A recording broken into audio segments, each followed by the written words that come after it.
We now know when the Kevin Durant trade will happen and what teams he might go to. A ton of news from rock-solid reporting around the NBA and a crazy new team involved in this. And one of these reporters is John Gambadoro from Phoenix. Dude is so plugged in that KD's people have his phone number, and if he's reporting BS, he gets a call screaming in his ear about it, but nothing. This wild new team for KD is legit. So Shams reports that the trade is coming soon, in the next 2 to 3 weeks before the NBA draft. The reason for that is draft capital comes up a lot in these KD trade packages. For example, the Spurs have both picks number 2 and number 14. Both will be crucial in the deal, so it's got to happen before the draft for Phoenix. But who are the other teams involved? Well, in just a few weeks, Durant will be a brand new member of the Rockets, Spurs, Timberwolves, Knicks, Heat, or Clippers. Yes, the Clippers are now involved in Kevin Durant, but what could they even trade? Well, the real question is, could they beat other teams' offers? But before that, the Suns did something very weird. In a complete mess, most expensive team ever, and missed the playoffs, the owner Matt Ishbia hires a new top front office guy, Brian Gregory, who no one had ever heard of before. Why? Because he is a college coach the last 30 years. His first ever NBA job was 11 months ago when he got hired by the Suns. And how did he even get that job?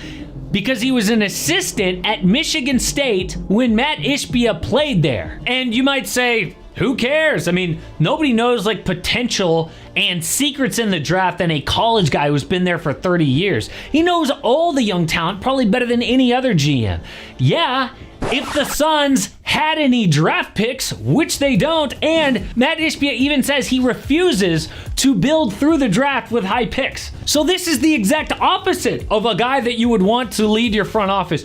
They need like a trade expert or a cap guru in the new CBA era, which is killing them, by the way. Not some guy who's gonna learn on the job. So why did this guy even get it? Just because he had connections to Michigan State. Oh, and by the way, the new Suns coach, Jordan Ott. I mean, when they announced the finalist list for the new Suns head coach, we all knew Jordan Ott was gonna get the job because he went to Michigan State. Ishbia is basically running this team like a small family business, but that's not even the worst part. Ishbia sends out this email to the employees. Let me start with the most important point. The Phoenix Suns will do things very differently than most other NBA franchises. Okay, first of all, that is so obnoxious. It's like, okay, we get it. You're not like everybody else. You're special. Every single billionaire talks like this. They're all unique. I will be extremely active in the decisions and management of this organization. I will be deeply involved in ensuring that basketball operations is performing at the highest level. I'm aware that this approach is different from most other NBA franchises. I'm not the conventional NBA owner. And I've tried running the typical NBA owner playbook, you know, hiring experts, getting out of the way, and none of us were happy with the outcome. What? There is so much wrong with that. First of all, after buying the team, first thing he did was force through the Kevin Durant trade. It was his idea to add Cam Johnson and more picks. Every employee who read this was probably like, what? Now he's gonna be more involved? It's like he's not only lying to people's faces, but at the same time, he's trying to blame the current failure on somebody else, which is obviously BS.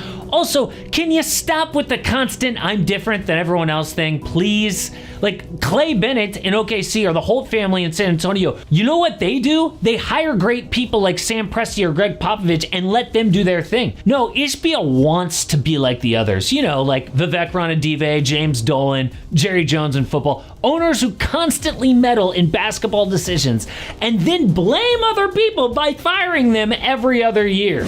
Devin Booker has now had 8 different head coaches in 11 upcoming seasons as an NBA player. And do you notice how many are Ishbia already? The old owner was dysfunctional for being cheap, but the new guy ain't cheap, still dysfunctional. So by the way, how is there 0 Booker trade buzz? Oh, for one number, 75. That is how many millions of dollars Book is about to make per year on his next extension.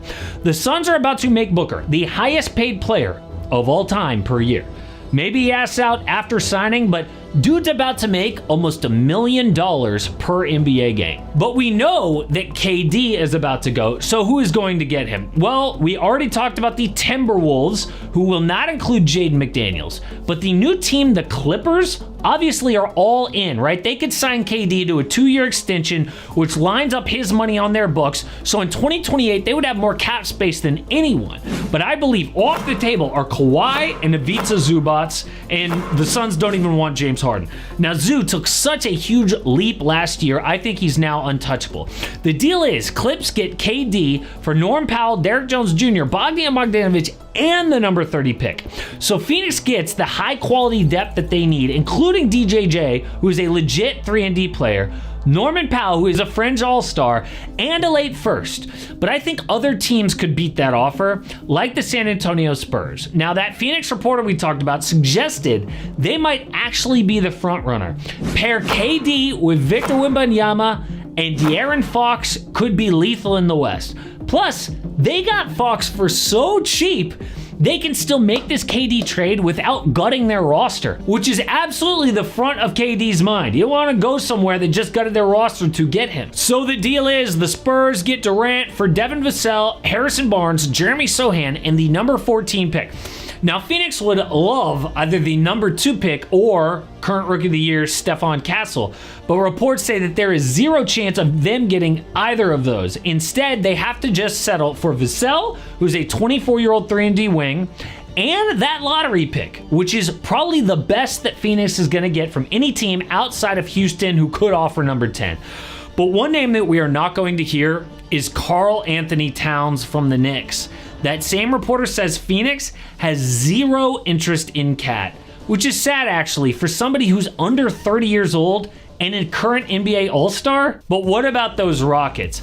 Well, they could win this trade easily, okay? We don't even need to throw out the names. It's like Jalen Green, Jabari Smith Jr., that number 10 pick, whatever. God, they have got to hold on to all this ammo for somebody who's a little younger, right? I mean, maybe Devin Booker. They'd have to give Phoenix their own draft picks back. Obviously, Giannis is number 1 on everybody's list. But the last team to explore here is the Miami Heat. Now, we know Tyler Hero and Bam Adebayo off the table, but so is Khalil Ware, okay?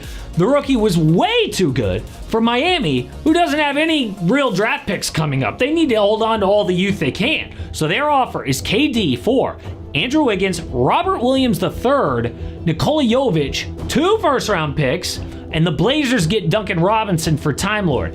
Now, this trade comes from CBS, and I love it. Suns need a big man. Williams is perfect. But Miami has to offer more draft capital than anyone because they are refusing to put any of their higher-level talent in the deal. Out of all the trades, I think this one is least likely, but Jovic, Rob Will, and 2 picks is tasty. But either way, there is a lot of drama in Phoenix right now. They need this KD trade to boost their next era of Suns basketball. But does it even matter with such a crazy owner in charge? But there is also a new twist in the Giannis trade. I don't think this Knicks report is legit, but one other team could make things very interesting for Milwaukee.